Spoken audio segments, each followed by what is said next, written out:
Assalamu alaikum and very good evening. Thank you for joining us this evening at a very short notice, both the international and the local media. The idea is to walk you through and share with you the current situation. I'm sure you must be following the developments in our region for the last few days since 22nd of April. We would be sharing, three of us. I'm joined by DG ISPR, Lieutenant General Ahmed Sharif, and my colleague, Mr. Shafqat Ali Khan, spokesperson and additional secretary for MOFA. We are obviously, as we speak, the entire region is facing a serious threat to its peace and stability owing to the politically motivated and highly provocative environment being created by India in the wake of Pahalgam attack in the Indian illegally occupied Jammu and Kashmir. The purpose of this interaction is to brief you about these developments and to share Pakistan's concerns at the highly irresponsible and destabilizing Indian actions and statements. We look forward to answering any questions after the briefing ends. Let me start by reiterating that Pakistan condemns terrorism in all its forms and manifestations. No cause or objective can possibly justify taking lives of innocent people. This is the national policy, and this is the Islamic policy. Killing of a human being tantamount, as per Quran, killing of the entire humanity. And saving a life tantamounts to saving the entire humanity. So we believe in that.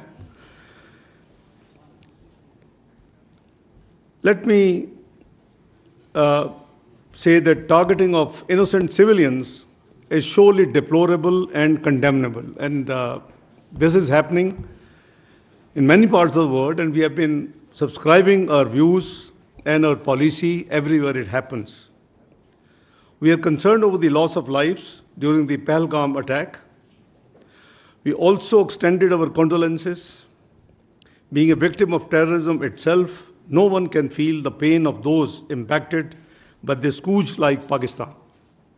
Ladies and gentlemen, as the member of the UN Security Council, Pakistan constructively engaged with the other members on the press statement which is issued by the UN Security Council on the Pahalgam incident in the Indian illegally occupied Jammu and Kashmir. The UN Security Council statement contains condemnation in the strongest possible terms of the incident. On the other hand, it is India that glorifies and even celebrates its assassination campaign and sponsoring of terrorism in Pakistan and other countries. No other country has sacrificed as much as Pakistan, nor suffered so much due to terrorism. More than 80,000 lives have been sacrificed. Economic losses of about over $150 billion have been incurred. And in totality, the impact, the economic and the indirect losses add up to close to $500 billion.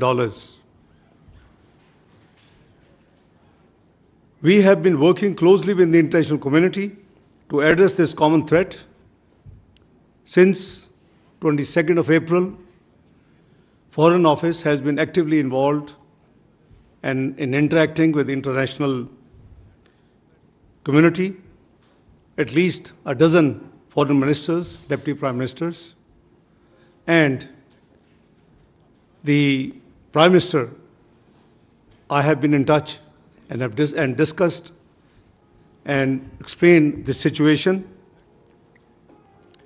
And I'm sure you being from the media must be already up to date, because MOFA as a policy, after each interaction with any dignitary, we make a very brief statement as to that interaction.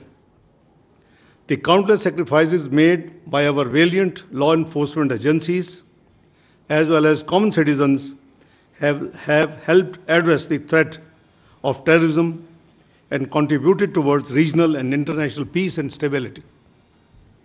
In fact, Pakistan has been a victim of terrorism that is planned, orchestrated, and sponsored by India. In this backdrop, it is preposterous to even suggest any kind of association of Pakistan with this incident. The hype that is created on each and every incident in India seems to be deliberate and choreographed. It is unfortunate that India continues to weaponize unsubstantiated accusations and allegations as part of its disinformation strategy for narrow political ends. This is not the first time that India has resorted to such tactics. They have done it before and they have resorted again to the same what they did in Pulwama incident and earlier ones. In fact, this has now become a very familiar template aimed at diverting attention from India's inability to suppress the inalienable right of the Kashmiris to self-determination, its security failures in illegally Indian-occupied Jammu and Kashmir, as well as its decades-long state terrorism and oppression. To distract the international community's attention from the horrors of what's happening in the Indian illegally held Kashmir, India deliberately raises tensions with Pakistan.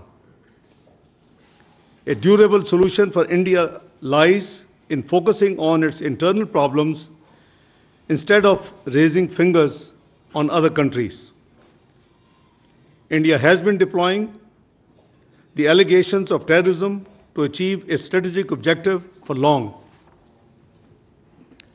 India has a history of using the excuse of terrorism for introducing draconian laws to suppress the innocent Kashmiris in the Indian illegally occupied Jammu and Kashmir.